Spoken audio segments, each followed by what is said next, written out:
Saddle hunters, welcome back to the Saddle Hunting channel here on YouTube. In today's video, we're going to be talking about a brand new company, one that's coming to the market, and they're bringing a lot of things. They're going to be bringing the saddle that we're looking at today, as well as platforms and sticks.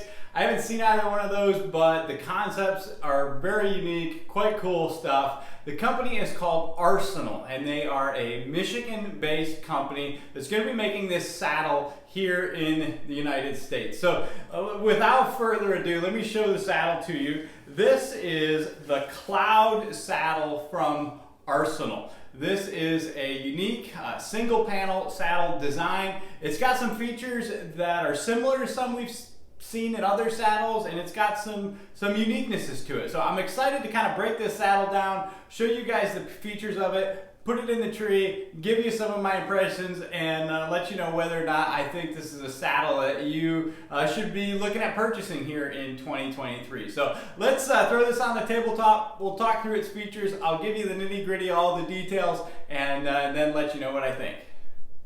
All right, so here's the Cloud saddle from Arsenal. As you can see, this is a single panel saddle design. It has a lot of fabric to it though.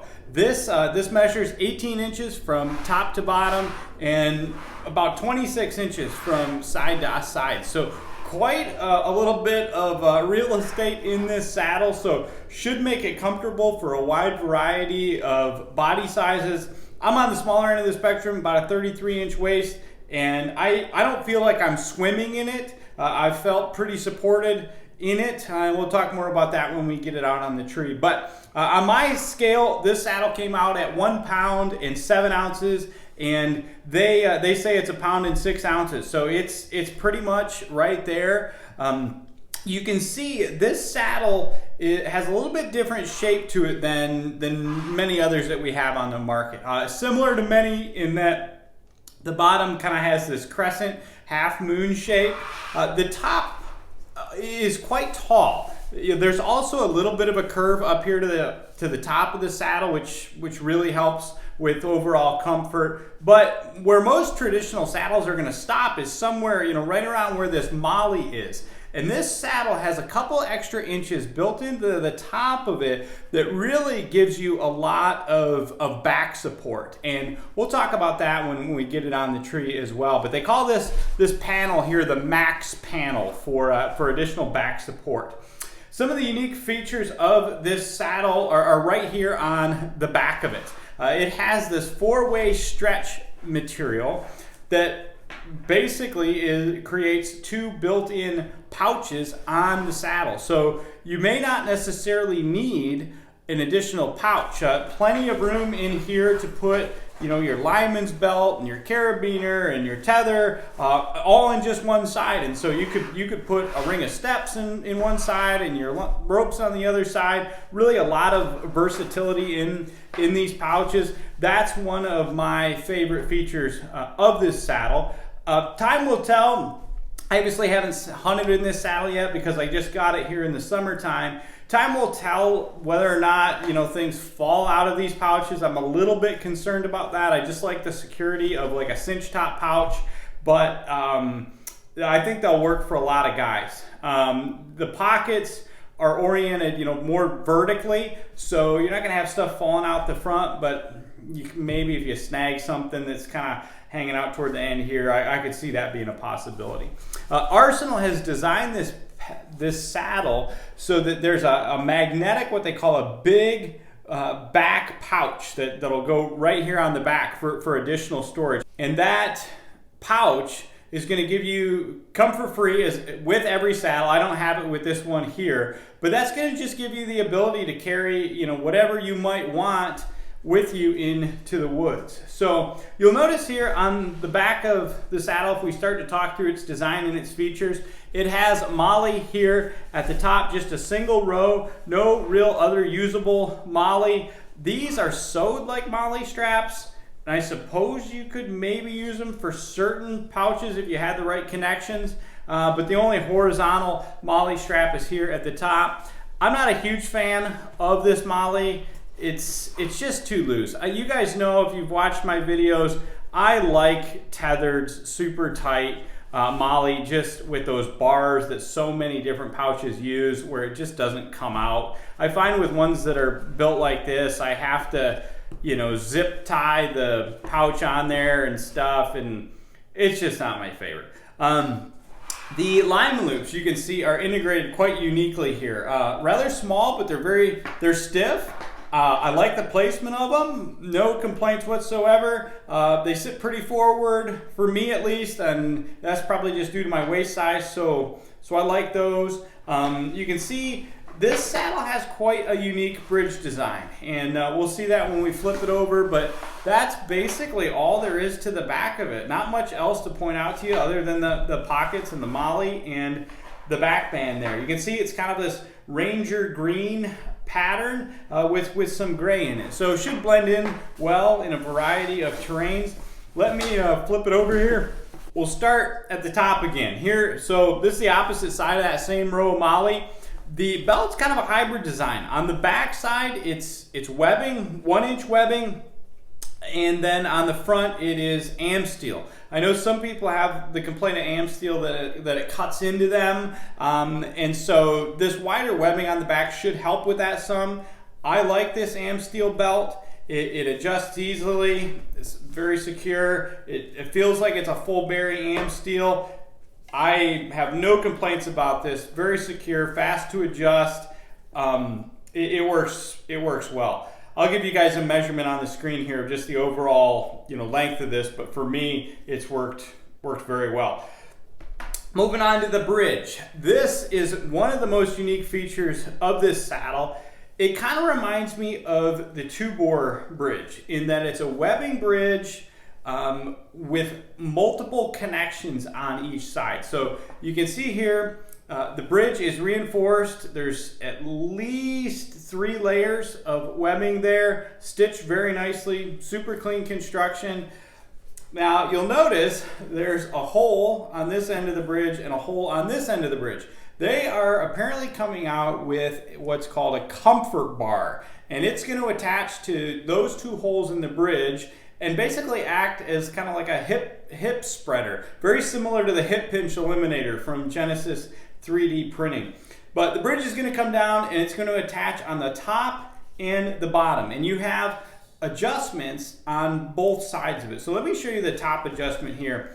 It just uses these kind of ladder lock adjustments, really well thought out big loops that are going to work well for you guys with gloves. I've had no problems with this, but you can adjust how much pressure you're getting on the top of the saddle just by pulling on that, and you can see it cinches that up to loosen it. I found it a little bit tough to break. I'll show you that in the tree, but then you can just let it out. The bottom works the same way. It uses thicker webbing, so you can see wider webbing on the bottom than on the top, and the same thing though, nice big loops, pulls easy.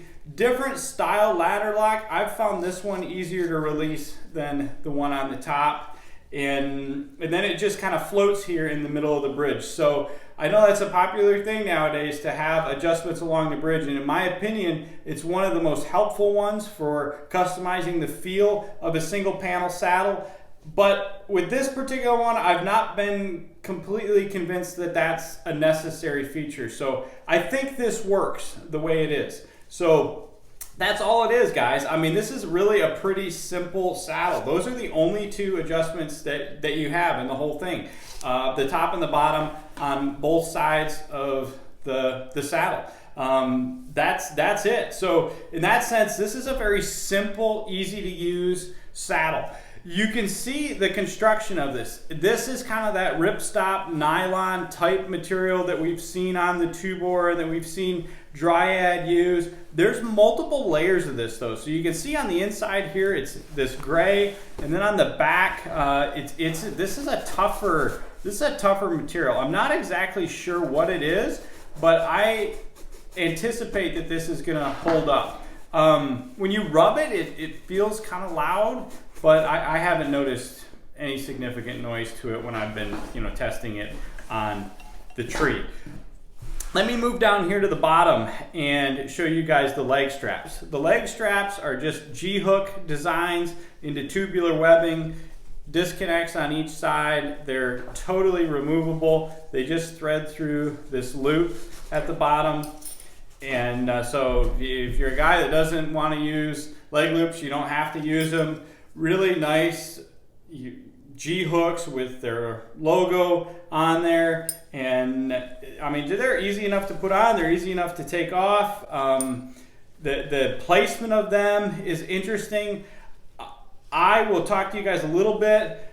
These aren't the most comfortable leg straps I've ever used for, like, if you're the kind of guy that likes to keep them on in the tree and you like to have them somewhat snug, these aren't my favorite. They're not, I get a little pressure from them, and I'll talk through that when we get it outside. But for an overview tabletop, that's basically all there is to it. Single panel saddle, very easy to adjust. Some unique features to it that we haven't seen before.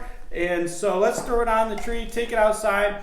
Before we go out there though, I did want to mention the price. This saddle is the preliminary pricing, which is subject to change, is going to come in at $329. Now it's going to include that bag that I mentioned to you that I don't have here. But $329 for a single panel saddle. If you're a guy that likes simplicity, it may be worth it to you. I personally do not like paying over $300 for a saddle. I think there's just a lot of good options under the $300 price point. And so I'll show you a little bit more of my thoughts once we get it in the tree. But $329 is the price point. So let's throw this on, take it outside. I'll give you guys some of my thoughts as far as functionality when it comes to the Cloud saddle. All right, y'all, so we're outside with the Cloud saddle. I'm gonna put it on and then give you guys some thoughts in the tree. So this is obviously a step-through bridge because it's tied in a loop for the belt. So you gotta make sure that you step through both the bridge and the belt in order to get this saddle on. So I like to just lay them over top of each other, step through. Stepping through a bridge has never bothered me. To tighten the belt, you're just going to do one hand on the knot, one hand on the prusik, tighten it shut. So there's the saddle on. Reach through, do the leg straps. Obviously D-hooks, could go either side. I find it more secure to make sure that the gate opening is facing down, and then you're just going to find the edge of the saddle, put it through that loop of tubular webbing. That's all there is to that. You could, tighten it down if you wanted. Now, for the walk-in, I'm not a huge fan of the bridge setup on this saddle. It reminds me a lot of the two-bore. You've just got straps over here, straps over here. The bridge is stiff and it's long. And so you really don't have a whole lot of options. You can tuck the belt into itself, and then you just got to kind of tuck this in too, and it gets out of the way, but there's just a lot of straps going on. If you're sneaking through brush in this setup, you're probably going to get snagged on something, before the end of the hunt. Other than that, you can see like it pulls in fairly tight. It hangs down somewhat low. For the walk-in, the angles of the leg straps aren't too horizontal, so they don't pull or restrict your legs or anything like that. I've found it pretty comfortable to walk in. I also tried taking the bridge and reaching it around and stuffing it in kind of the pocket like that and getting it out of the way, and it stays contained like that. I think on a longer walk it might work itself out, but I haven't really done a super long walk with it like that. But that could be another option too. So let me show you guys how things fit in the pouch now. All right, so here I have the Tethered ES pouch that I use a lot, and I have my tether inside of it. You can see very easy to access these pouches. And this has the CT rolling lock on it, but that fits down there nice and easy. This is 8mm rope, and then, that's my lineman's belt, I guess. And then I have my Arrow Shrike tether. And you can see both of these are very compact, and they fill up the pouch pretty good. I got to kind of tuck that back in there, but they're both below the opening, and you know, that stretch seems to hold it in pretty good. You know, there's some elastic on the edge here too, so this is not like, there's a little bit of a gap there, but not like crazy bad. But you can see that's 2 ropes in just one side, and it's still pretty slim. And the nice thing about it is, when you're walking, it's not going to bounce around, right? So a lot of guys don't like that with pouches. They're banging on their hips. This is just nice and slim, and carries the weight pretty comfortably. So I do like these built-in pouches from what I've tested so far. Time will tell how durable this stuff is. It's not the thickest material in the world, but it is a 4-way stretch, so it should have some, you know, long-lasting durability to it. So let me pull the tether out of here, put it on the tree. We'll give you guys some in the tree thoughts. All right, so here we are up in the tree. I have the saddle on. You can see the pouch here gets a little bit more pressure, you know, when it's seated. I haven't found that to be uncomfortable, but there is a little bit of a pressure spot here on the outside of your leg. Nothing that I think is going to bother most people though. So you can see one of the first things that jumped out to me when I put this saddle on in the tree is the bridge. This is a long bridge. I'll give you guys a length there in the video, but for you guys that like to run shorter tether heights, it could be a little bit of an issue depending on what kind of a setup you have. If you're running a mechanical device like a Kong duck or a Ropeman or something like that, I don't think it's going to be an issue. But if you've got, you know, some big prusik setup where you've got a lot of distance between the carabiner and where the actual knot bites, and you're running a shoulder height tether, you might run into issues where you run out of adjustment. So that's just something to be aware of. It works with a mechanical device just fine. So easy fix, you just gotta spend the money for one of those mechanical devices. I have it set here at about, you know, eye level, which my typical go-to height's probably somewhere around my eye, forehead, nose level, something like that. Some saddles do require me to run a lower tether height, shoulder height to get the comfort that I'm looking for.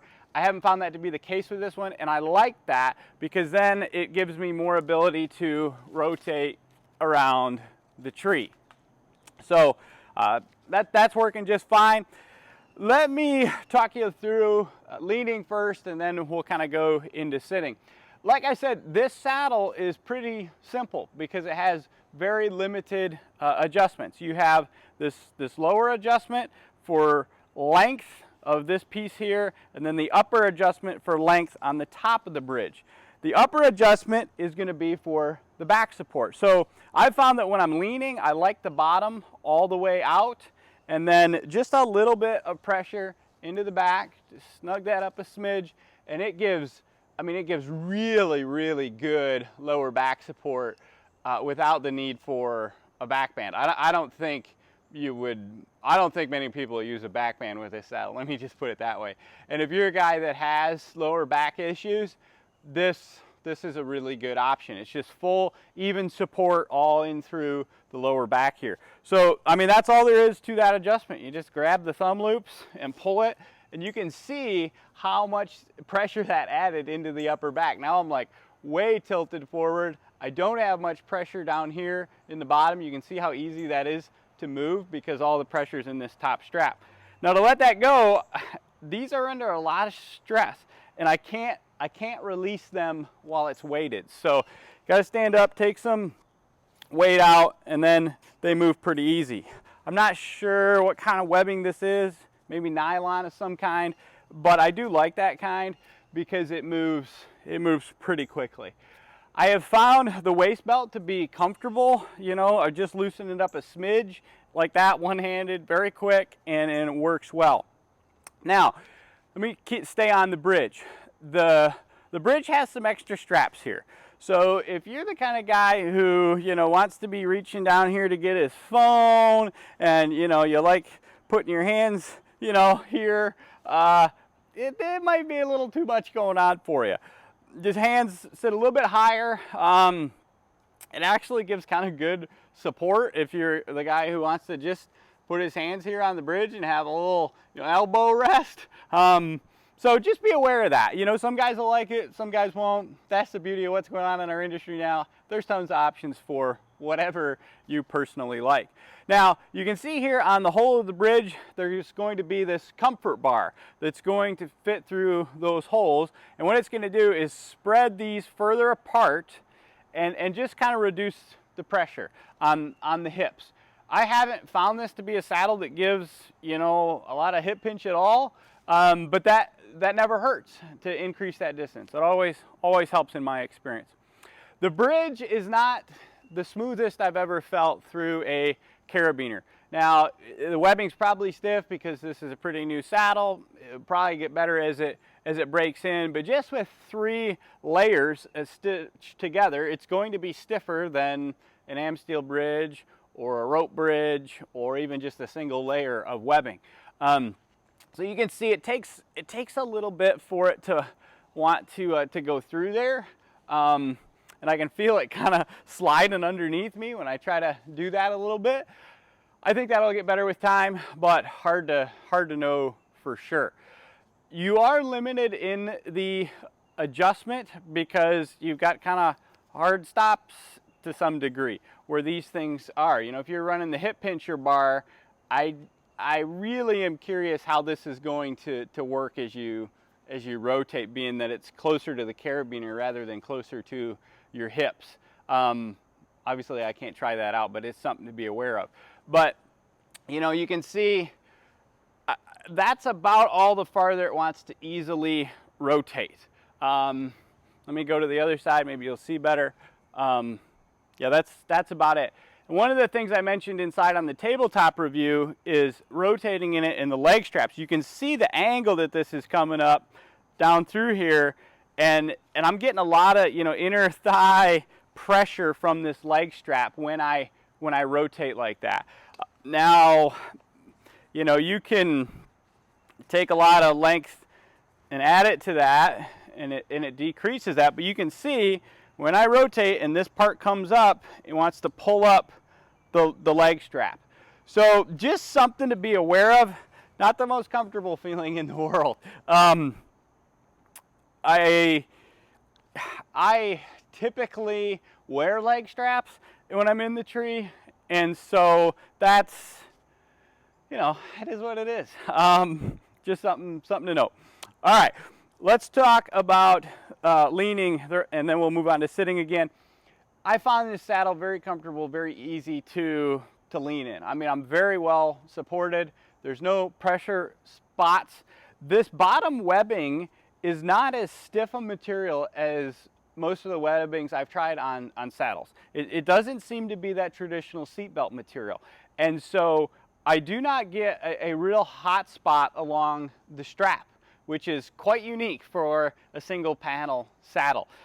So the only thing you really got to be aware of is making sure that this strap is below your hip joint and that this strap up here is below the top of your hip, or what we call the iliac crest. Plenty of space as far as the saddle is concerned between those two things to get them off of those 2 points. That's where you're going to get your hip pressure from.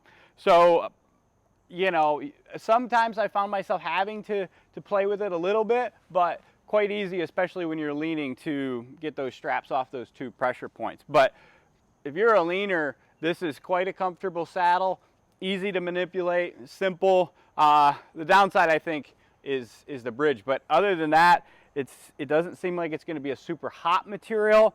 I'm down here in Texas. It's 6:30 in the morning and it's 80 degrees, and it's not bad, So that's leaning. Let's talk a little bit about sitting. Most of the time when you sit, you want to create a little bit more cup in the bottom of the saddle to sit down. This saddle, at least for me, I haven't really found the need to do that very much. So sitting's my preferred method. this is about the angle I like it. You know, it's kind of this hybrid sitting, leaning. You know, I'm not in a really deep seat. My legs are probably 110 degrees, something like that. But I just sit down. I feel like the pressure goes to that bottom strap pretty comfortably. And then I've just been taking a little bit into the back and pretty comfortable. You know, you do feel the bottom straps a little bit more. You feel a little bit on in through this area, but nothing that I would say is different than most other single panel saddle designs. I mean, you're going to be able to sit like this for, you know, number of hours in a row without getting up because you're hurting. If you want a little bit more under the bottom, that's where the second adjustment comes from. Same kind of thing though, just, you know, give it a little hop and pull, and you can easily take length out and give a little bit more into the bottom. You could let it out the top. See how easy that is? You know, no back support, really good back support. So that is nice. The interesting thing I've found with this saddle, when I pull these bottom straps and put pressure into the bottom, it really kind of makes it almost seem like I'm sitting on a swing almost, or like on the top of a ladder or something. It really does a great job. You can see how loose the top got just with that adjustment. All the pressure is now under the bottom, and it almost feels like I'm sitting on a step. It does create more pressure along the hips. I feel it, especially where the rope here is, and so you're just going to have to play with it. But I did want to show you how effective those adjustments are at shifting the weight from the top to the bottom. Like I told you what worked for me, and your mileage may vary. Something to note, when you pull on the bottom, it creates these loops here. It's just going to be hard if you're a phone guy. You're going to have to keep your hands up here. You're not going to be able to keep them low. That's going to create a little bit more movement. So not everybody's going to love that.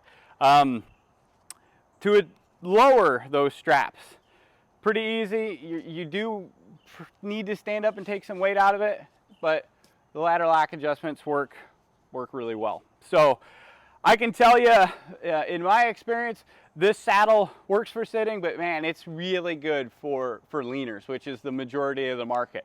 So if you're a leaner and you're looking for a simple, easy to use saddle that's lightweight, I think this saddle has a lot going for it with the built-in pouches. It's just not overly complicated, and yet it's comfortable. You're not going to have to carry in a back band. They do offer this really unique back band called the Slinger, where it doubles as a back band, but then it can kind of flip over, and you can put your knees into it and kind of straddle into the tree like this. And I'll put a picture up of that. I haven't tried it yet. It's a really unique concept though, and I'll be interested to see kind of how that works in real life and in real time. But super interesting. And then you can kind of just stand up and they'll fall out of the way. Supposedly it's not going to be in the way of your knees or your movements or anything like that. But like I said, I don't think you need a back band. This is just really good support. So for you guys that are leaners, I'd highly recommend. For sitting, it works. If you're the kind of guy who, leans most of the time, sits a little bit, this saddle's going to work just fine for you. If you are the kind of guy who likes to get in the tree and just sit there for 6 hours, there's probably better options for sitting. But all in all, for the majority of the saddle world, I think this is going to be a good, comfortable saddle. Few drawbacks, but nothing, nothing major. I just wanted to make you aware of them. So that's the Cloud saddle from Arsenal. I think the biggest drawback to this saddle, in my opinion, is the price. I've always tried to target saddles that are on the more reasonable end of the spectrum. I've tested very few saddles that were over $300, and I think this is the only single panel saddle I've ever tested that was over 300 bucks, and it's $330, the preliminary pricing. So you're not far from something like a TX5 in that price range. So just you got to keep that into consideration. It's a good value, I think, with the pouches included for that price. But yeah, just wanted to make you guys aware of that. So this is the Cloud by Arsenal. Hope this review's been helpful, and if you're interested, it should be available on their website soon.